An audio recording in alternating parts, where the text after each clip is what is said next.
দূরত্ব কাটিয়ে আবারও স্বাভাবিক হতে শুরু করেছে ঢাকা-দিল্লি সম্পর্ক। আগামী ৭ এপ্রিল ২ দিনের সফরে দিল্লি যাচ্ছেন পররাষ্ট্রমন্ত্রী ড. খলিলুর রহমান।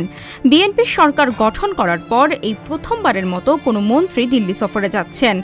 এই সফরে আলোচনার শীর্ষে থাকবে গঙ্গা পানি চুক্তি নবায়ন এবং জ্বালানি আমদানির বিষয়টি।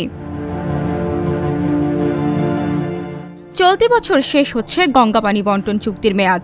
১৯৯৬ সালে স্বাক্ষরিত ৩ দশক মেয়াদী গঙ্গার পানি চুক্তি নবায়নের বিষয়টি বাংলাদেশের জন্য এখনো খুবই গুরুত্বপূর্ণ হয়ে দাঁড়িয়েছে। পাশাপাশি ইরান সংকট ও হরমুজ প্রণালী নিয়ে কিছুটা হলেও বিপাকে পড়েছে ঢাকা। ফলে তেল সরবরাহের বিঘ্ন ঘটায় অতিরিক্ত জ্বালানি, বিশেষ করে দিল্লির কাছে ডিজেলের ব্যাপারটি আলোচনায় আসবে বলে ধারণা করা হচ্ছে।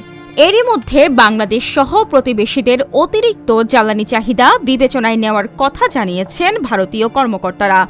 তাই এ লক্ষ্যে ভারতের জ্বালানি মন্ত্রী হরদীপ পুরীর সঙ্গে ড. খলিলের বৈঠক হওয়ার কথা রয়েছে।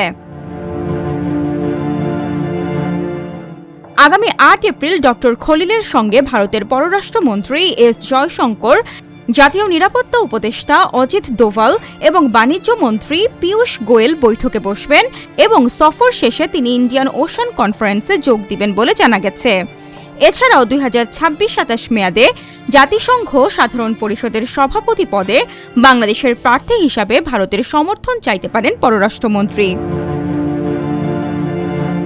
এরই মধ্যে হিন্দুস্তান টাইমস উল্লেখ করেছে, গঙ্গা পানি বন্টন চুক্তি নবায়নের লক্ষ্যে দুই দেশের বিশেষজ্ঞরা ইতিমধ্যে পানি প্রবাহ ও প্রযুক্তিগত বিষয় নিয়ে কাজ শুরু করেছেন।